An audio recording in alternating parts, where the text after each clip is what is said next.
Welcome to Aztecs Now. I'm Ted Leitner. This is a football team that has won this many in a row. And I know that's no big deal, but it's a big deal. A team that's been struggling, to be honest, for years and years now. And now has a even up record at 500 and has a big chore ahead for next Saturday. But we'll talk about, first of all, before we get to that, last Saturday, when the Halloween night and all those bad jokes about will it be a trick, will it be a treat, it turned out to be a treat. It was struggle early like it was against Colorado State the week before when they were down, 14-0, then 21-7 at halftime, and they were down 10-0 right there when Ostadamulo catches the touchdown. That's his third in 3 consecutive games. You remember he got the big 60-yarder against Colorado State that blew it open. Now he gets this one here that brings the Aztecs back on the board for the first time at 10-7. And a little bit of defense against a New Mexico team, by the way, that I thought played very, very well and tough. And that's not easy to do when you haven't won a game. But Andrew Preston got in there to get the sack and did a nice job there. And later, the drop punt. And, nice hit by Demetrius Barksdale. How'd that taste? Ow! Ow! And then later on, Ryan Lindley on the fade. DeMarco Sampson, who has, be honest, become a star here.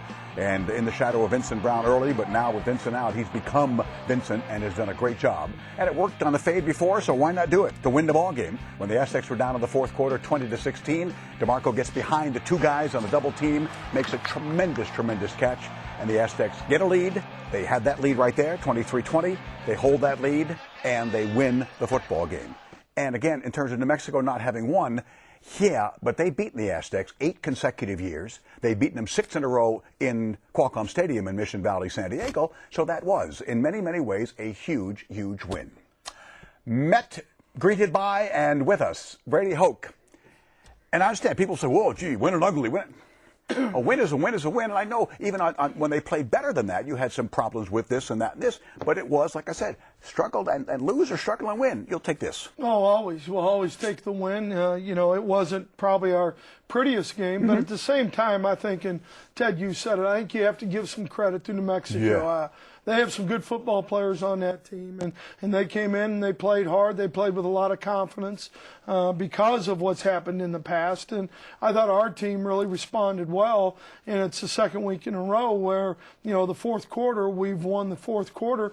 And when you do that, most of the time you're going to win games. And these are the kind of games where they have lost in years past, not to knock any coach or player from then, but I think it's the kind of thing, would you correct me if I'm wrong, where you've done it before, and now you know you can do it. Did it at Colorado State, and you have that confidence, hey, we've done this once, we can do it twice. Well, and that's something that you have to instill in a program, and I think our seniors, and DeMarco being part of that group, have done a tremendous job of understanding that we're going to play the full 60 minutes. We all signed up for it, and we're going to stay together as a team no matter what happens, and there's always peaks and valleys during every game, and, you just got to keep working through the bad times and correct the things you're not doing as well as you like, and then, just keep pushing each other, and good things will happen. Ryan Lindley, one of the better quarterbacks. I don't know how many games you've seen out there in terms of in person or on television, but this kid can play. I mean, you couldn't duplicate what he did at Colorado State with the 459 and the 6 touchdowns, but 3 touchdowns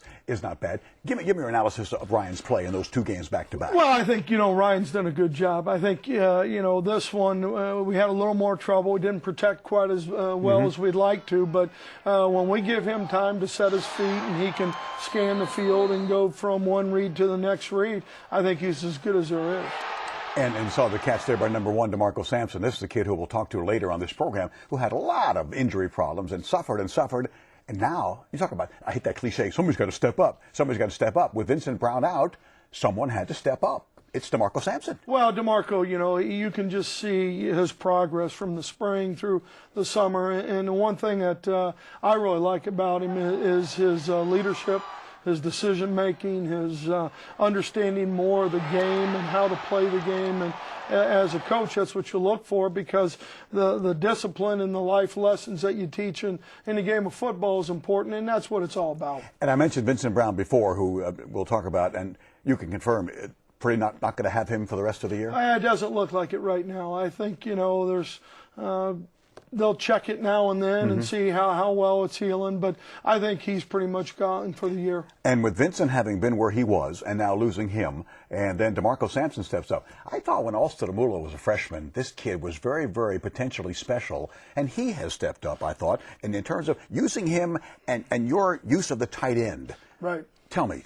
Well, you know, the tight end, when you have a tight end like Alston, I think you can really use it as a weapon. And in Al's offense, the tight end's always been an important part of it. And I think you just see a little bit of the offensive playbook opening up a little more, and a few other things that we think we can do, and the tight end being part of it. And again, he is not.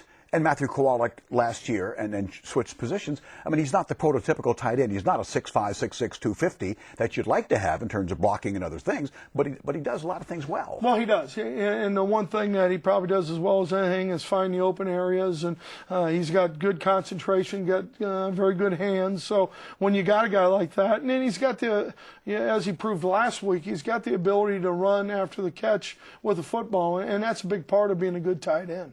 So as coaches say, got a victory and you can't dwell on it, you got to move on. Well, in this case, moving on means TCU, 4th in the one poll, in the coaches poll, 6th in the Associated Press, 6th in the BCS.